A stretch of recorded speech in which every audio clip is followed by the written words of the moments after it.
Good morning, children. Welcome back. And let us continue the lesson, the working of the state government. So, yesterday we have learned the work of the legislature is to make laws. So, now let us see how to make laws.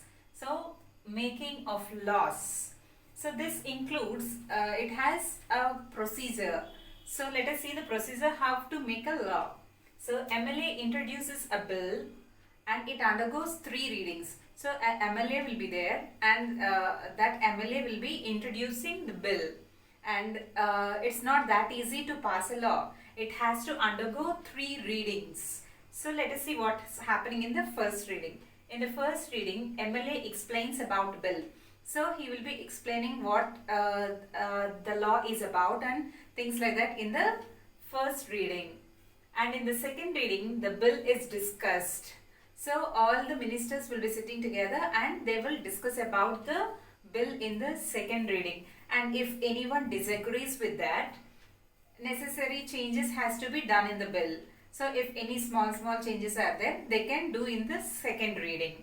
And in the third reading, bill is put to vote. So all the ministers will sit together and they will vote for the bill. Whether it has to be passed or not, they will decide and they will go for voting process. And this procedure will be repeating again both in Vidhan Sabha and in Vidhan Parishad. So finally, the bill will go to the governor for his signature. Finally, the bill is sent to governor for signature, and here the governor he does not have any right to say no for the bill. If any changes still has to be done, he will advise them and he will suggest them for changes. So again the bill will go for the first procedure. Again the same process has to be done. All the necessary changes will be done and again it has to undergo the same procedure. So that's how the laws are made.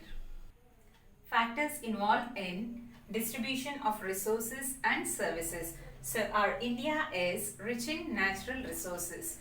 So here the main work of this planning commission, till 2015 we are having planning commission. The main job of this planning commission is to make use of these natural resources in an effective way. So till 2015 planning commission has done that work through 5-year plan, but after 2015 it is replaced. The planning commission is replaced by NITI Ayog. NITI means National Institute for Transforming India. So this NITI want to transform India with the required changes. Whatever the resources are there, this NITI want to make use of it in a proper way, in an effective way. So this NITI has replaced Planning Commission after 2015. The main aim of this NITI is to have sustainable development.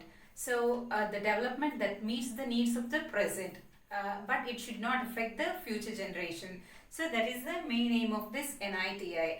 As we know that central government is also striving to make use of the resources in a proper way. So in the same way, the state government is also keeping its effort to make the use of resources in a proper way.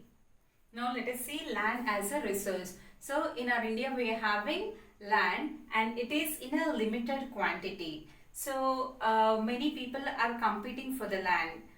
Everyone want to have their own property, their own land. If we have land, we can do many things.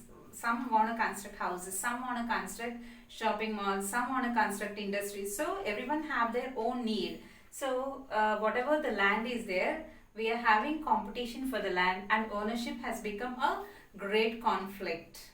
Now, let us see how the state government manages the land reforms that we have. So, distribution of land is highly unequal, especially in rural areas. So, whatever the land we are having, that is distributed unequally. Especially we can see this in rural areas. We know that in India, 80% of the people depend on agriculture. Even in our families also we can see, every family will have someone or the other with farming background or agriculture background. So 80% of the Indians depend on agriculture for their livelihood. And in rural India, rich landlords own large lands. So all the rich people, those who are there, they're having more lands, and what they will do, they'll not go to their farms, they'll not do anything, but what they do is they'll give to tenant farmers. That means they give their land for rent. So the tenant farmers, they'll take it for lease or they'll take it for rent, and they work in their farm, and for taking that place they have to pay taxes, or they have to pay rents for the rich landlords. So what is happening, and they are working hard, but sometimes due to some disasters, what will happen, they may not get good yield. So what is happening, if they are not getting good yield, they'll face financial problems. Whatever the things are there, everything has to be faced by the tenant farmers. So they have to pay the taxes, and even if they get money or not, also they have to pay for the landlords. For taking their land, they have to pay taxes. So like that, these tenants are facing so many problems. So tenant has no security of tenure. They don't know when the owner will come and when they'll tell this tenant farmer to vacate. So he doesn't have any security. So if the owner tell him to vacate, he doesn't have any other go. So for that reason, what these farmers are doing, the tenant farmers, many times because of the loss, they were doing suicides. And there are many reasons for the farmers. Even in newspapers every day we can see many people are doing suicides, especially farmers, because of these kind of reasons. So the state government have been trying to correct the gap between the poor landless peasants and rich landlords. So and the state government is trying to improve the situation, but yet we are facing many problems. The landlords are never allowing the tenants to grow more, and even tenants are also not taking risk. They are not trying to improve their land. Even if they try to improve the land with fertilizers, by using fertilizers and all, what will happen, the land will become rich and it will give good yield. So if suddenly the owner comes and asks him to vacate, the land, whatever the hard work he has done, it will be wasted. So for that reason, the tenant farmers are also hesitating to do all these efforts. So the state government is trying to deal these issues and solving all these problems. Let us learn about Bodhan movement, which means gift of land. So here, this Bodhan movement was launched by Acharya Vinoba Bhave in 1950s.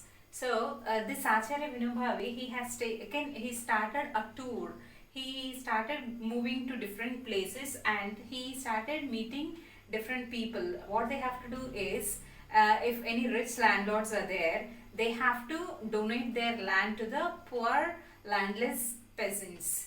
So this movement has encouraged people to voluntarily give to landless peasants. So he met Ramchandra Reddy, who gave 100 acres to Dalits. So when he started going like a tour, he met a person called Ramchandra Reddy and he voluntarily gave 100 acres of land to the Dalits of the village. And like that he went to many other places. Like that he has collected 12,000 acres of land, and that was given to the Dalits of the villages. So this Bodhan movement has inspired many other movements, and many got benefited because of these kind of movements. Land reforms in Odisha. So here the Orisa Land Reform Act 1960. Here what happens is, it gave land rights to tenants and encouraged them for effective utilization of land.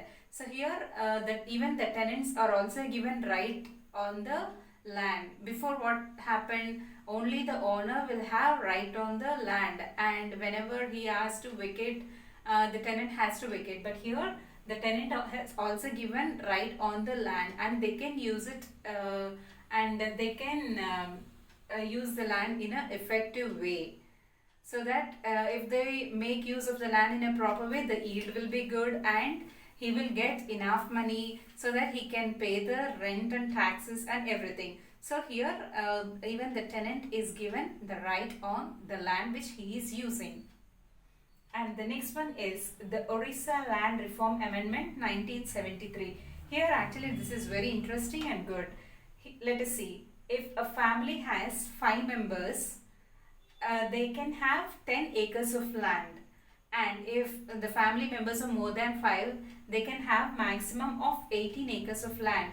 If they have excess of land, what will happen? That is the excess land that is there, that is taken by the government and it is distributed to the landless farmers. So how nice this is, no? So if this thing follows, there is no poverty at all.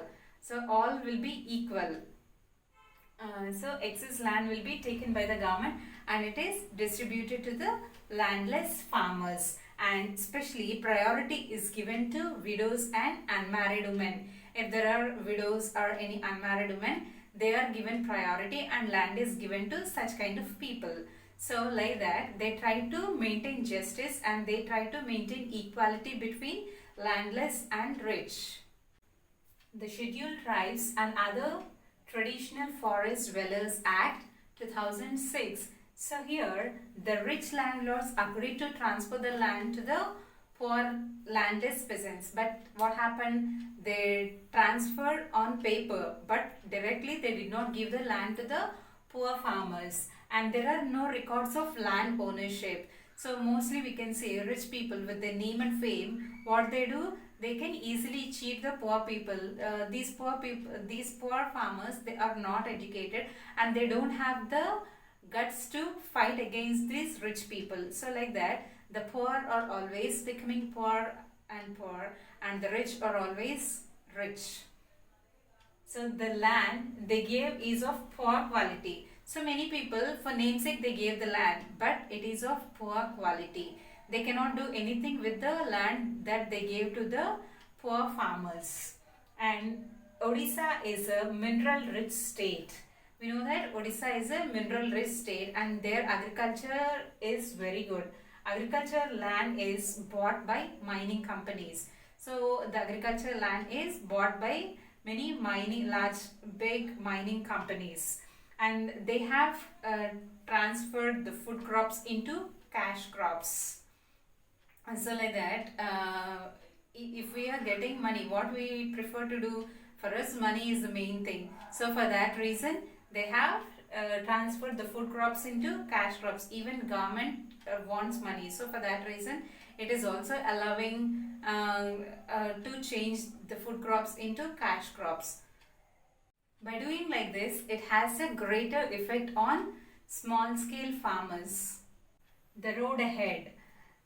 The agricultural land is having many uses. So for that reason, the Council of Ministers in the state government will have to plan carefully and they have to balance the demands of different groups. There are many industrialists, there are many mining companies. So the state government has to balance the demands of all such kind of groups, and because of this industrialization and mining companies, that should not affect the livelihood of the people, those who are living in the nearby areas. So the government has to take proper actions about it. In older days, people used to say that a farmer is a king. But if we see the situation of the farmers nowadays, it is really pitiable. So let us respect them. And whatever the food we are eating today is the hard work of the farmers. So let us keep respecting them.